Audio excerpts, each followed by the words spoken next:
السلام عليكم ورحمة الله وبركاته. معكم إبراهيم العزب. النهاردة إن شاء الله جايب لكم العملة اللي هي الخمس قروش، وأهم فيهم العملة المطلوبة. هي مطلوب منها العملة دي مطلوب منها اتنين، وإن شاء الله هعرفكم أنهين اللي مطلوبين وأنهين اللي مش مطلوبة. تمام. طبعا احنا في العادة بنبدأ بالعملة اللي هي مش مطلوبة عشان تبقى الناس فاهمة وعارفة احنا بنتكلم على ايه. تمام. هنيجي مثلا هنبدأ بالعملة الأولانية دي عملة حديثة، ملناش دعوة احنا بالتاريخ ده، لأن التاريخ ده الساق بتاع العملة، هتلاقيه على القديم وهتلاقيه على الجديد. ولون الورقة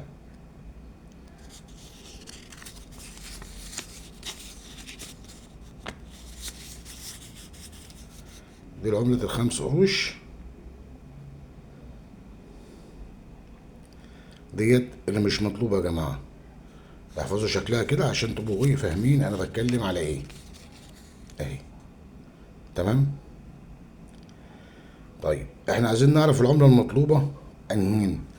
هنيجي هنا على العملة مثلا دي اللي هي اقدم واول ورقة نزلت الخمس قروش، اللي هي لونها الزهري. تمام يا جماعة. اللون بتاعها زهري ومكتوب عليها الجمهورية العربية المتحدة. دي أول ورقة ومطلوبة بمبالغ عالية جدا، يعني حسب الورقة بتبدأ من 50,000 حقيقي، بتبدأ من 50,000. الجمهورية العربية المتحدة. طيب دلوقتي احنا كل اللي معانا جمهورية مصر العربية زي كده مثلا، لأن أول ورقة خالص كانت بادئة بجمهورية العربية المتحدة اهي يا جماعة. طيب دي برضو مش مطلوبة عشان دي مكتوب عليها جمهورية مصر العربية، نركنها على جنب. هنيجي على دي اللون الزهري اهو، بأكد عليكم يا جماعة اللون الزهري. ماشي.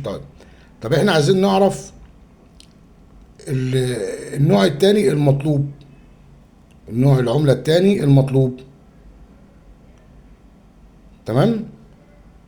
هيبقى نفس اللون ده بس الأرقام دي مميزة.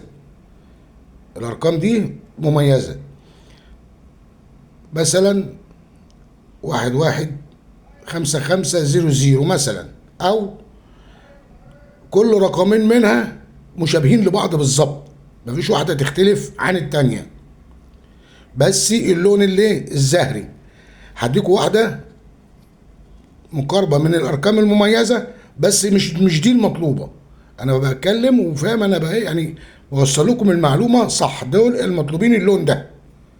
تمام. أما اللون ده مش مطلوب. بصوا الفرق بين ده وبين ده قد إيه. ده مش مطلوب. نيجي هنا على اللون ده مش مطلوب، بس رقم مميز اللي احنا بنتكلم عليه اهو، اللي هو 550011. اي شلم عليه رقم مميز كلهم مشابهين لبعض، هي دي اللي مطلوبة. اي رقم من دول مميز زي كده مثلا، بس تكون في العملة اللي هي الزهر دي، العملة دي. تمام. بصوا كويس في التواريخ بتاعتها اهي، الارقام بتاعتها. ماشي. هنا بقى هنيجي تاني نرجع للعملتين اللي هما الزهري. طيب بعد ما قلنا عايزين العملة الزهري والارقام المميزة بتاعتها، الامضة مش الامضة دي يا جماعة، مش الامضة دي، الامضة دي بتاعت عبد العزيز. تمام. الامضة بتاعت عبد العزيز اهي، وتكون نفس اللون ده، العملة الزهري. طيب احنا كده وصلنا وعرفنا ان احنا عايزين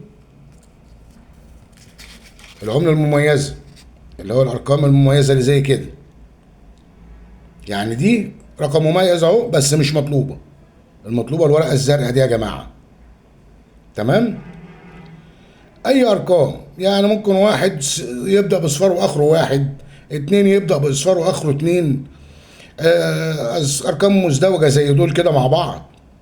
تمام، هي دي المطلوبه، هي دي يا جماعه المطلوبه. قيمتها 10000 جنيه، قيمتها 10000 جنيه، بس تكون الامضه دي عبد العزيز، تكون وزير الماليه الامضه دي